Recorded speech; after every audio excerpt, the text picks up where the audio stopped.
नमस्ते, मेरा नाम है अमित कुमार झा और आज बात करने जा रहे हैं कि कैसे पाकिस्तान, चाइना और अमेरिका इन तीनों को निशाना बनाने के बाद अब चौथा देश भी टारगेट में आ चुका है जो कि है टर्की।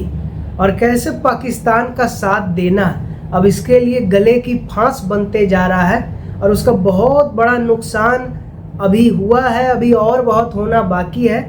इसी विषय पे आज चर्चा करने जा रहे हैं। लेकिन चर्चा की शुरुआत करने से पहले आपसे एक ज़रूरी बात कहना चाहेंगे कि अगर आपको सच सुनना पसंद है और चीज़ों को सरल शब्दों में समझना पसंद है तो जितना हो सके आर्थिक सहायता दें और सच को इसी तरह से मजबूत करें।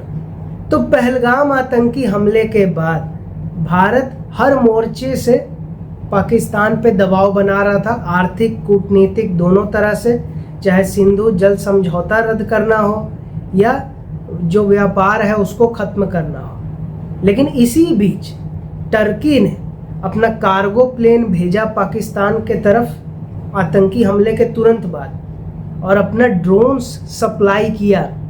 तो ऑपरेशन सिंदूर जब चला और 9 ठिकाने आतंकी के बर्बाद किए गए, 100 से ज़्यादा आतंकी मरे, तो क्योंकि ये रिहायशी इलाकों में ये सब आतंकी बेस पर हमला किया गया, उरी पुलवामा में दूर दराज इलाकों में हमला किया गया, तो वहाँ तो कुछ नहीं किया, मना कर दिया कि अरे पेड़ गिरा। यहाँ कैसे मना कर पाएगा, यहाँ तो मेन इलाका में हुआ। तो इसलिए पाकिस्तान ने जो जवाबी हमला किया, तो हालांकि सारे उसके ड्रोन मिसाइल को भारत ने न्यूट्रलाइज कर दिया अपने उसी S-400 से, जिसको लेके कह रहा था विपक्षी क्यों खरीद रहे हो। तो जो मलबा मिला उसमें चाइना के भी हथियार थे, लेकिन साथ ही साथ टर्की के भी हथियार थे, खासकर ड्रोन, बरखतार ड्रोन और कई सारे आत्मघाती ड्रोन जो टर्की ने सप्लाई किया था पाकिस्तान को। तो ये तो कहने के लिए हो सकता है कि अरे उसने तो सप्लाई ही किया ना, कोई समर्थन थोड़ी दिया पाकिस्तान को, ये तो व्यापार था। लेकिन नहीं, टर्की के राष्ट्रपति एर्दोगान ने खुल के समर्थन किया पाकिस्तान का और कहा कि भारत का ये जो ऑपरेशन सिंदूर और ये सब जो कार्रवाई है, ये सब उकसावे वाली कार्रवाई है। और इसी के साथ अजरबैजान ने भी पाकिस्तान का समर्थन किया और भारत का विरोध किया। अब हालांकि टर्की का विरोध करना भारत के प्रति ये कोई नया नहीं है। UN में भी कश्मीर के जो भी मुद्दा उठता है तो पाकिस्तान का हमेशा साथ देता है टर्की। जबकि इस टर्की की भारत ने मदद की थी जब भूकंप आया था टर्की में बहुत भयानक कुछ साल पहले, तो सब मदद मेन भारत ने ही की थी। लेकिन क्योंकि जिहादियों को किसी से कोई मतलब और लगाव या एहसान तो होता नहीं है किसी का, सब एहसान फरामोश होते हैं, दरिंदे होते हैं, तो टर्की भी भूल गए अपना, वही हरकतों में लगा हुआ है, भले ही भारत ने उसके मानवीय आधार पर मदद ही क्यों ना की हो। अब सवाल उठता है कि ये जो टर्की का राष्ट्रपति है एर्दोगान, इसने समर्थन दिया क्यों पाकिस्तान को, और ये अन्य इस्लामिक देश को भी एकजुट करने की कोशिश क्यों करते रहता है। वो इसलिए क्योंकि जो ओटोमन एम्पायर था बहुत पहले, तो वो कई सारे एरिया तक फैला हुआ था, बाद में वो छोटा होते होते अलग देश में बट गया।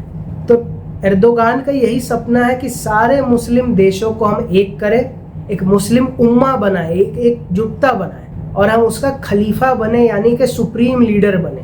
मतलब एक जिहादी का जिहादी वाला सपना जो कि कभी पूरा होने वाला है नहीं। इसी के लिए वो पाकिस्तान का साथ देते रहता है, क्योंकि जिस तरह से टर्की है काफिरों के खिलाफ, उसी तरह पाकिस्तान भी है काफिरों के खिलाफ। तो अच्छी जुगलबंदी दोनों की चलती है, सालों से चलती आ रही है। लेकिन हर बार होता क्या था कि टर्की को कोई सबक मिलता ही नहीं था। पाकिस्तान ठोका जा रहा है, चाइना का बॉयकॉट हो रहा है, लेकिन टर्की का तो कुछ बॉयकॉट ही नहीं हो रहा है। तो इसीलिए इस बार जनता ने भी एक अलग रिएक्शन दिखाया और कहा कि भाई टर्की अजरबैजान दोनों का बॉयकॉट करो। अब क्योंकि अजरबैजान में जगह घूमने लायक ऐसा कुछ खास है नहीं, कोई उसका सामान भी ऐसा इंपोर्ट कुछ खास होता नहीं है, तो लोगों का उस पर कम ध्यान है। लेकिन टर्की से इंपोर्ट भी चीज़ें ज़्यादा होती हैं तुलनात्मक, और इन जनरल भी वहाँ लोग बहुत ज़्यादा जाते भी हैं और वहाँ के टीवी सीरियल्स, ड्रामा, वो भी बहुत लोग यहाँ का देखता है। लेकिन अब सभी का बहिष्कार का, बॉयकॉट का मांग उठ चुका है। तो ये बॉयकॉट का जो फैसला कहे या मांग कहे, ये सबसे पहले आया पुणे से। वहाँ एपीएमसी जो मंडी है, थोक मंडी एक तरह से कहे, तो वहाँ जितना भी टर्की से आया हुआ सेब था उसका लोगों ने कर दिया बहिष्कार।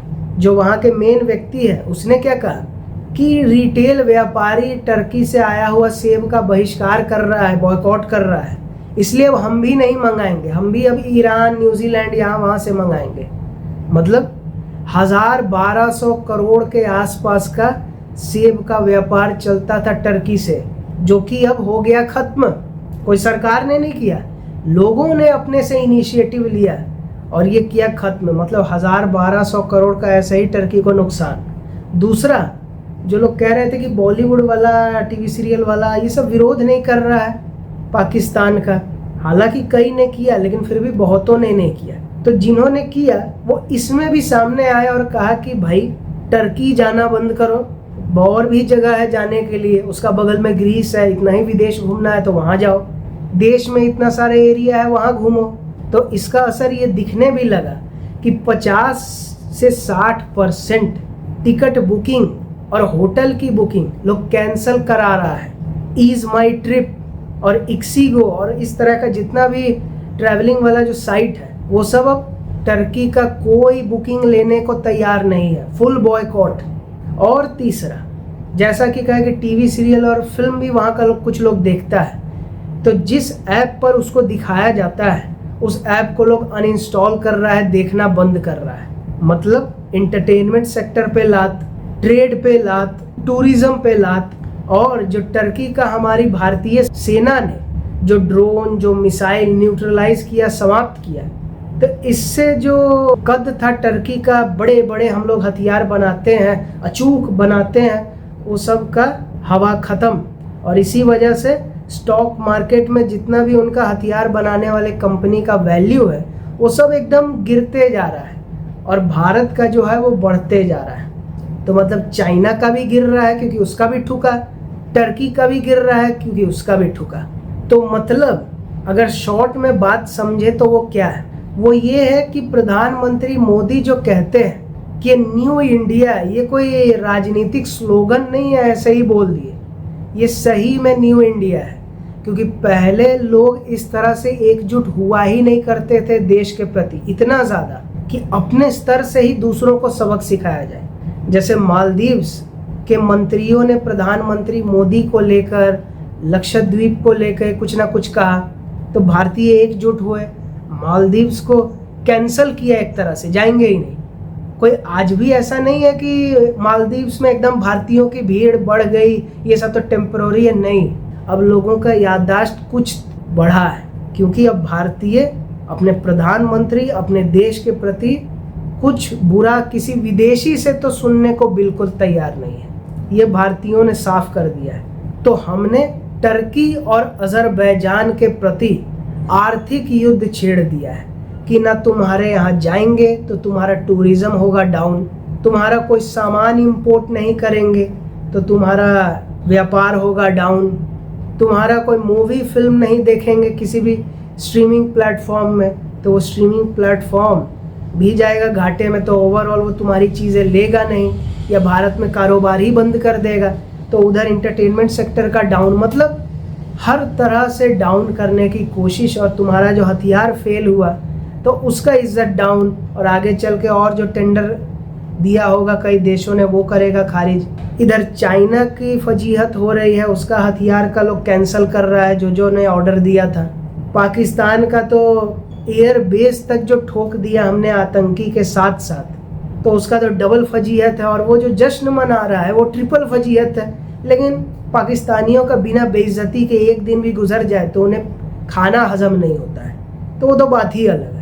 और सबसे सर्वशक्तिमान समझने वाले अमेरिका का जो राष्ट्रपति जगह जगह जाके क्रेडिट लेने की कोशिश कर रहा है कि मैंने वॉर रुकवा दिया, मैंने वॉर रुकवा दिया, तो अपने आप को एक जोकर के रूप में डोनाल्ड ट्रंप ने भी स्थापित कर लिया है। अब टर्की वाला रो रहा है कि आ जाओ ना मेरे यहाँ, सब ठीक है, हम लोग आपको स्वागत करते हैं, आपके खिलाफ नहीं है। हवा निकल गया, 1-2 दिन में ही हवा निकल गया। तो मतलब एक रहेंगे तो ठोकते रहेंगे सबको, अलग रहेंगे तो लोग ठोक के निकल जाएगा, जैसे 26/11 में ठोक के निकल गया और हम लोग कुछ नहीं किए। मतलब एक भारत ने, या कहे कि एक मोदी ने, जिसको 100 करोड़ से ज़्यादा लोग सपोर्ट करते हैं, उसने 4 नेताओं को उनकी औकात दिखा दी। इसे कहते हैं लीडरशिप, इसे कहते हैं लीडर। तो वीडियो पसंद आया तो लाइक करें, नहीं आया तो तब तक देखें जब तक पसंद ना आए, उसके बाद लाइक करें। वीडियो ज़्यादा से ज़्यादा लोगों तक शेयर करें ताकि उनको पता चले कि अब वो भारत 10-12 साल पुराना नहीं है जो किसी का सुन लिया, कोई कुछ कर दिया, कुछ बोलेंगे नहीं। अब जो देश के खिलाफ वो हमारे खिलाफ, और उसका बॉयकॉट तो होगा ही, उसको नुकसान पहुंचा के घुटनों पे लाना ही है। और कमेंट करके ये बताएं कि वीडियो आपको कैसा लगा, आगे किस विषय पे देखना चाहेंगे, और सब्सक्राइब करके द अवेयर आर्मी का हिस्सा बने ताकि टॉपिक कोई भी हो, खबर कोई भी हो, सही जानकारी के साथ सही विश्लेषण यहीं जानने और समझने को मिलेगा और कहीं नहीं। और आप मेरे इंस्टाग्राम चैनल को भी फॉलो कर सकते हैं जो आपको दिख रहा होगा स्क्रीन पर। और वीडियो देखने के लिए बहुत धन्यवाद।